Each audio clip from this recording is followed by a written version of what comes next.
Hello guys, welcome to my channel.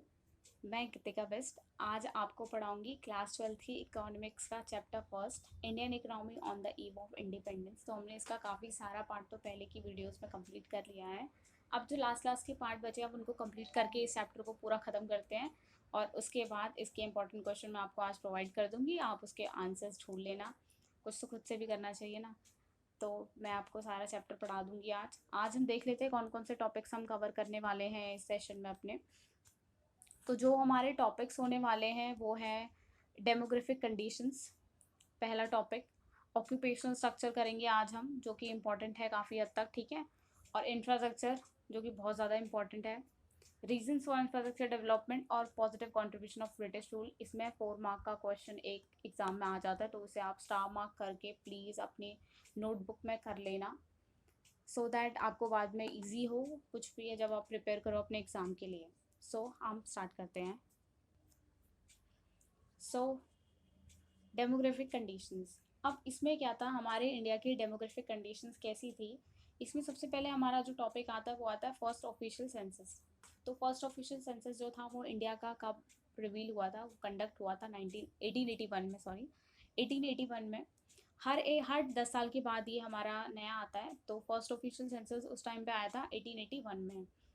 तो ये बहुत सारी लिमिटेशंस थी इसमें, लेकिन सेंसस जो था ये बहुत ज़्यादा अनइवननेस रिवील कर रहा था इंडिया की पॉपुलेशन ग्रोथ में, ठीक है। सेंसस ऑपरेशन कैरिड हर 10th ईयर के बाद हमारे सेंसस के ऑपरेशन कैरिड आउट होते हैं।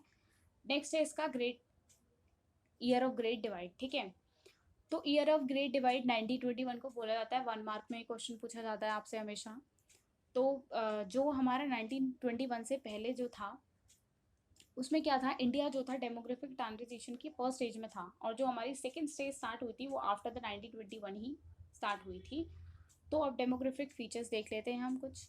डेमोग्राफिक फीचर्स में क्या था, high birth rate and death rate. बहुत ज़्यादा बर्थ रेट और डेथ रेट जो था वो बहुत ज़्यादा हाई था, ठीक है। अब क्या था इसमें, जैसे कि हमारा बर्थ रेट जो था 40 से 48 पर थाउजेंड रिस्पेक्टिवली था। बर्थ रेट क्या होता है, birth rate refer to the number of people, number of children born per thousand in a year, ठीक है। एक साल में कितने बच्चे एक देश में पैदा हो रहे हैं उसे तो बोलते हैं बर्थ रेट। और डेथ रेट बोलते हैं उसमें से कितने लोगों में से, पर थाउजेंड लोगों में से कितने बच्चे मर रहे हैं, ठीक है, कितने लोग मर रहे हैं उसे बोलते हैं हम डेथ रेट, ठीक है।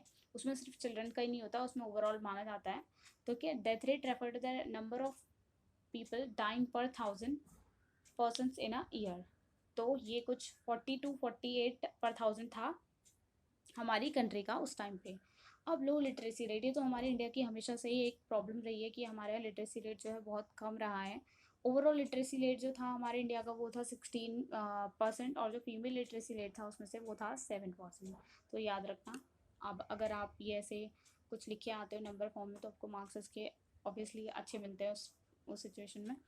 अब high infant mortality rate. Infant mortality rate क्या होता है, इन्फेंट मोर्टालिटी रेट होता है refer to the number of infant dying before reaching 1 year of age, ठीक है। तो इन्फेंट मोर्टालिटी रेट बहुत ज़्यादा अलार्मिंग था हमारे इंडिया में। वो कितना था, 218 पर 1000, ठीक है। 218 पर 1000 था हमारे इंडिया में इन्फेंट मोर्टालिटी रेट। तो आई थिंक यहाँ तक आपको समझ आया होगा। अब हम आगे चलते हैं।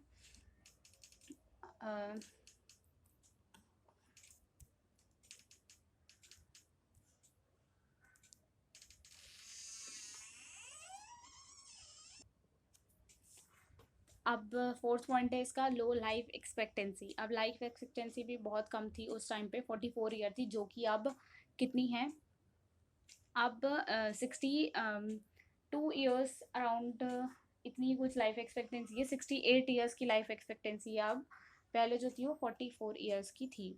अब पुअर हेल्थ फैसिलिटीज़, अब जो थे, अब हेल्थ फैसिलिटीज़ कुछ ज़्यादा अच्छी नहीं थी हमारी कंट्री की। तो उस वजह से क्या होता था, इधर unavailable to large mass of population, वो लार्ज मास ऑफ पॉपुलेशन के लिए अनअवेलेबल होती थी, और जब अवेलेबल भी होती थी तो कुछ ज़्यादा अच्छी नहीं थी, और जिसकी वजह से हमारी वाटर और एयरबोर्न डिजीजेज बहुत ज़्यादा वाइड स्प्रेड हो रही थी।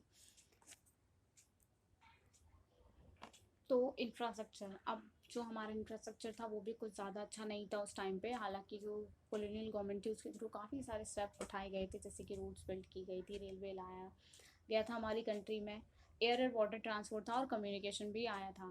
तो हम देख लेते हैं इन सारे टॉपिक्स को एक एक करके। Poor conditions of road. तो रोड जो थी उस समय कॉलोनियल एडमिनिस्ट्रेशन ने कोई ज़्यादा खर्चा नहीं किया था हमारे रोड्स वगैरह पे, कंस्ट्रक्शन पे, क्योंकि उनके पास फंड्स भी काफ़ी कम थे। तो अब फंड्स किस वे में कम थे वो हम नहीं कह सकते, बट फंड्स कम थे, हमें यही पढ़ाया गया है। तो हम आगे देखते हैं। रोड्स वर प्राइमरी, अब रोड्स को जो बिल्ड किया जाता था वो भी कुछ हमारे देश की भलाई के लिए नहीं था। वो किस लिए था? मोबिलाइजिंग द आर्मी, आर्मी को मोबिलाइज करने में था, उसका यूज़ होता था। और इंटरेस्ट, ठीक है, और interest primarily serve the interest of British government, उसके लिए उसको किया जाता था। और रॉ मटेरियल को एक देश से दूसरे देश में शिफ्ट करने के लिए रोड्स का इस्तेमाल किया जाता था। तो अब यहाँ पे ऑल वेदर रोड्स जो थी होती है, मतलब जो कि रेनी सीजन में भी काम करे, और विंटर में भी, हर एक सीजन में ऑल वेदर रोड्स उन्हें बोलते हैं, जो कि हर एक सीजन में काम आए। तो क्या था इस टाइम पे, उनकी भी काफ़ी ज़्यादा शॉर्टेज थी ऑल वेदर रोड्स की, ठीक है, जिसकी वजह से जो लोग थे वो, जैसे कभी बारिश का मौसम हो गया तो उनके पास बहुत सारी फैसिलिटीज़ नहीं पहुंच पाती थी। जैसे कहीं पे अगर फेमाइन या ड्रॉट पड़ गया तो वहाँ पे हम नहीं पहुंचा पाते थे। यहाँ पे ऑल वेदर रोड्स की बहुत ज़्यादा शॉर्टेज थी, ठीक है। तो हम इसमें देख लेते हैं। तो shortage of all weather roads.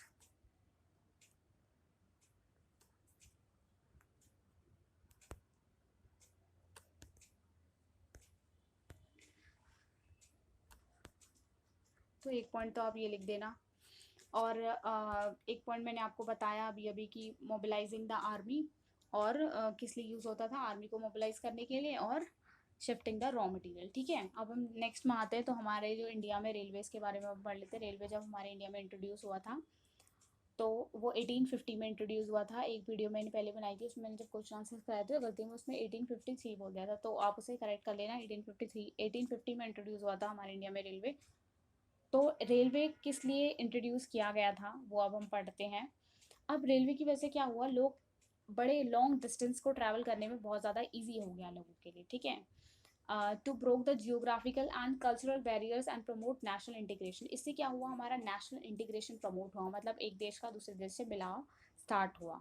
इससे क्या हुआ, कल्चरल बैरियर्स टूट गए, जियोग्राफिकल बैरियर्स नहीं रहे थे दो देशों के बीच में। अब वो लोग आपस में एक दूसरे के साथ इंटीग्रेट बहुत अच्छी तरीके से कर पा रहे थे, ठीक है। It enhanced commercialisation of Indian agriculture. अब कमर्शलाइजेशन इंडियन एग्रीकल्चर का जो, मतलब जो क्रॉप्स थी वो बाहर मार्केट में सेल करने के लिए भेजी जा रही थी, तो वो भी बहुत ज़्यादा बढ़ चुका था रेलवे के इंट्रोड्यूस होने से। तो अब तो उस टाइम पे जो था कमर्शलाइजेशन ऑफ एग्रीकल्चर होता था। अब हम कम्युनिकेशन की बात करते हैं। तो कम्युनिकेशन के दो ही साधन थे, पोस्ट एंड टेलीग्राफ, ठीक है।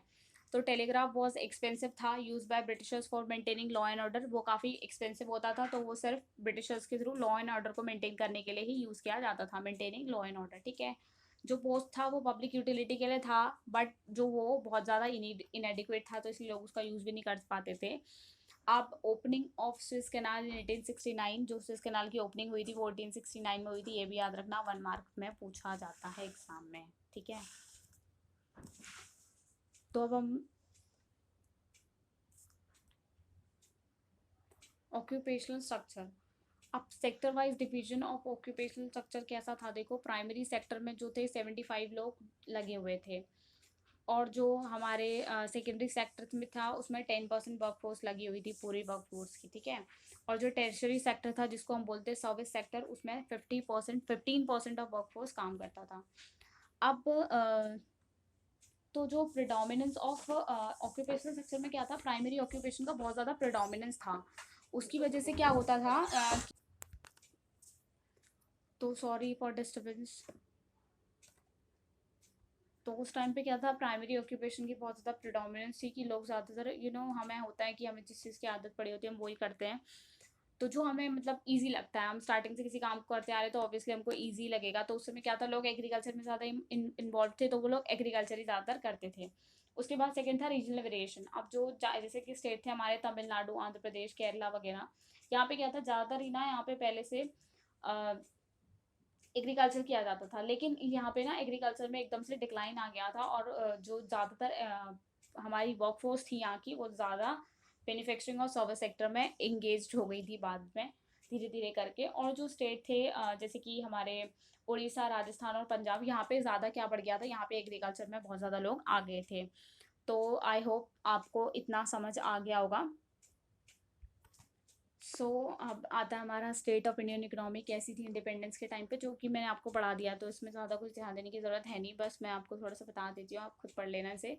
तो कॉलोनियल इकोनॉमी थी, जैसा कि कॉलोनियल गवर्नमेंट का ही सब कुछ चलता था, उनके ऑर्डर्स ही फॉलो होते थे। और बैकवर्ड इकोनॉमी थी, एग्रीकल्चर पे लार्ज डिपेंडेंसी थी, traditional and primary methods of farming थे, ओवर क्राउडिंग प्राइमरी सेक्टर था, वेरी फ्यू लार्ज इंडस्ट्री बहुत कम थी, सर्विस सेक्टर बहुत छोटा सा था, कुछ ज़्यादा उसमें लोग इंगेज नहीं हो पाते थे, हाई बर्थ रेट था, डेथ रेट था, हाई लिटरेसी था। वैसे इंपॉर्टेंट है क्योंकि मैंने पढ़ा दिया इसलिए मैं इसको ज़्यादा नहीं पढ़ा रही हूँ, तो आप प्लीज़ इसे अच्छे से पढ़ लेना और इसको ध्यान में रखना क्योंकि एग्जाम में पूछा जाता है।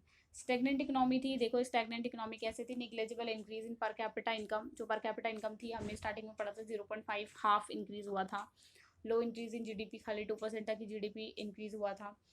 लॉपसाइडेड इकोनॉमी, तो इसमें क्या था, British develop only those industry which would help them grow. अब जैसे कि मैंने बताया था कि रोड्स भी उन्होंने अपने लिए बिल्ड की थी, रेलवे भी अपने लिए लेके आते, तो उन्होंने ऐसी ऐसी चीज़ें की थी जो कि उनको हेल्प कर सके, वो उन्होंने ऐसी चीज़ नहीं की थी जो कि इंडिया को हेल्प करे। जैसे कि उन्हें देखो, हाँ, उन्होंने एग्रीकल्चर सेक्टर को हमारा पूरा ख़त्म कर दिया था, एक तरीके से कमर्शलाइज कर दिया था सारी एग्रीकल्चर क्रॉप को, हमारी जो हैंडीक्राफ्ट इंडस्ट्री थी वो कम ख़त्म हो गई थी। और only few large industries were developed, कुछ ही इंडस्ट्री डेवलप हो पाई थी। Agriculture was neglected, lack of seeds, fertilizer, irrigation facility, force to grow cash crops, ये सब वही सारे पॉइंट्स है, बट इंपॉर्टेंट है, आ सकता है एग्जाम में, तो पढ़ जरूर लेना इसे, ठीक है। तो अब नेक्स्ट हम बढ़ते हैं आगे, positive contribution of British rule, ये बहुत इंपॉर्टेंट है, 4 मार्क्स का हमेशा एग्जाम में ये पूछा जाता है आपसे, तो ये आप पक्का से इसे याद कर लेना, ठीक है। इंडिया बिकम सेल्फ सफिशिएंट इन फूड ग्रेन, अब क्या हुआ देखो, जैसे जैसे लोगों ने क्या किया, उन्होंने कैश क्रॉप्स हमारे इंडिया को बताया कि हाँ भाई ये कैश क्रॉप्स होते हैं, इनको अगर आप उगाओगे तो आपको पैसा मिलेगा काफ़ी अच्छा खासा। तो इंडिया के लोग क्या करने लगे, commercialisation of agriculture initiated by British government resulted in self sufficiency of food grain production. तो जो उन्होंने कमर्शलाइजेशन बताया था, तो उससे क्या हुआ, सेल्फ सफिशिएंसी मिल गई फूड ग्रेन प्रोडक्शन में उनको, ठीक है। बेटर मीन्स ऑफ ट्रांसपोर्टेशन, अब क्या हुआ था, इंट्रोडक्शन ऑफ रेलवे, अब इसकी वजह से उनको ट्रांसपोर्टेशन का एक अच्छा मीन्स मिल गया था उनको, रेलवे, जो कि एक बहुत बढ़िया था, दूर दूर के देशों तक, मतलब दूर दूर के शहरों तक वो जा सकता था, उससे हम काफ़ी सारा रॉ मटेरियल भेज सकते थे एक बार में, और वो काफ़ी सस्ता भी था, तो इसलिए उनको क्या मिला, बेटर मीन्स ऑफ ट्रांसपोर्टेशन मिला। अब क्या था, शिफ्ट ऑन मॉनेटरी इकोनॉमी, पहले हमारी इकोनॉमी सबको पता है बाटा सिस्टम से चलती थी, जब इकोनॉमी, जब कॉलोनियल रूल आया, कॉलोनियल गवर्नमेंट आई, तो हमारे इकोनॉमी में जो मॉनेटरी सिस्टम स्टार्ट हो गया था, एफिशिएंट एडमिनिस्ट्रेशन सिस्टम था, काफ़ी अच्छा एडमिनिस्ट्रेटिव सिस्टम जो था ब्रिटिश गवर्नमेंट सेटअप करके गई थी, जो which serve as ready reckoner for the Indian politician, जो कि अभी एक तरीके से हम कह सकते हैं कि सब कुछ बना बनाया मिल गया आज के पॉलिटिशियंस को, वो सब उसी टाइम की वजह से है कि वो लोग ये सब सेटअप करके गए हैं कि हमें अभी सब कुछ करने में बहुत ज़्यादा इजी हो रहा है। तो ये सब पॉइंट्स थे जो कि हमें पढ़ने थे आज, आई होप आपको ये समझ आया होगा। अब चेक ऑन फरमाइंस, हाँ, एक और बहुत इंपॉर्टेंट क्वेश्चन है कि चेक ऑन फरमाइंस हम लोग क्या करते थे, अब जैसे कि ये सारे रेलवेज वगैरह थे, तो क्या होता था, जब भी कहीं पे किसी भी शहर में फरमाइन आया किसी भी हमारे इंडिया में, तो क्या करते थे, उसके थ्रू उन लोगों के लिए खाना, जो भी बेसिक एम्यूनिटीज़ की चीज़ें होती थी वो भिजवा पाते थे, तो इससे बहुत ज़्यादा अच्छा कॉन्ट्रीब्यूशन ये था हमारे ब्रिटिश रूल का। अब हम क्वेश्चंस कुछ डिस्कस कर लेते हैं, बहुत इंपॉर्टेंट क्वेश्चन है, इसको कर लेना, जैसे कि मैंने आपको बताया था मैं आपको क्वेश्चन प्रोवाइड करूँगी, तो मैं वैसा कर रही हूँ, आप भी इसकी अच्छी से प्रैक्टिस कर लेना। How Indian wealth was drain to Britain, कैसे हमारी इंडियन वेल्थ ड्रेन हुई थी, ड्रेन ऑफ इंडियन वेल्थ हमने पढ़ा था, जैसा कि तो ये एक क्वेश्चन बहुत इंपॉर्टेंट है, जैसे कि वो लोग हम अपने सारे जितने भी पेमेंट्स थी उसका अपने लिए यूज़ करते थे, मिलिट्री में जो था अपने एक्सपेंसेस को मीट करते थे, सरप्लस होता था बहुत ज़्यादा, तो उसमें वाले पॉइंट लिख देना, इनविजिबल सर्विसेज को इम्पोर्ट करते थे। तो discuss what was the twofold motive behind industrialization of British rule, to get raw material from India at cheap rate, एक तो ये था, और टू और एक ये था कि उनको जितनी भी आप उनकी इंडस्ट्रीज़ की गुड्स हैं उसको इंडियन मार्केट में हायर प्राइसेस पे बेचना, ठीक है। तो ये दो पॉइंट्स हो गए इसके। What was the cost of stagnation of agriculture, मैंने आपको पढ़ा दिया है। Land settlement system, commercialisation of agriculture, जैसे कि हमारा और भी हमने पढ़े थे कि लो लेवल ऑफ टेक्नोलॉजी, ये सारे इसी के रीजंस हैं। आप देख सकते हैं उसमें right some positive contribution made by India, मैंने बोला था क्वेश्चन इंपॉर्टेंट है ये, अभी आपको मैंने अपने पॉइंट्स करा दिए सारे पॉजिटिव कंट्रीब्यूशन के, तो आप इसे लिख सकते हो। ये क्वेश्चन अच्छे से कर लेना। और अगर अब हम नेक्स्ट वीडियो में अपना नेक्स्ट चैप्टर स्टार्ट करेंगे, सेकंड चैप्टर इंडियन इकोनॉमी का। Stay tuned with me guys, क्योंकि मैं आपको ऐसे ही सारा चैप्टर करा के इंपॉर्टेंट क्वेश्चन के प्रोवाइड करूँगी। और जब हमारे सारा ही सिलेबस हो जाएगा तो हम अच्छे से सारी प्रिपरेशन करेंगे। तो आप बस वीडियो को लाइक करना, कमेंट करना और शेयर याद से कर देना। So thank you so much guys.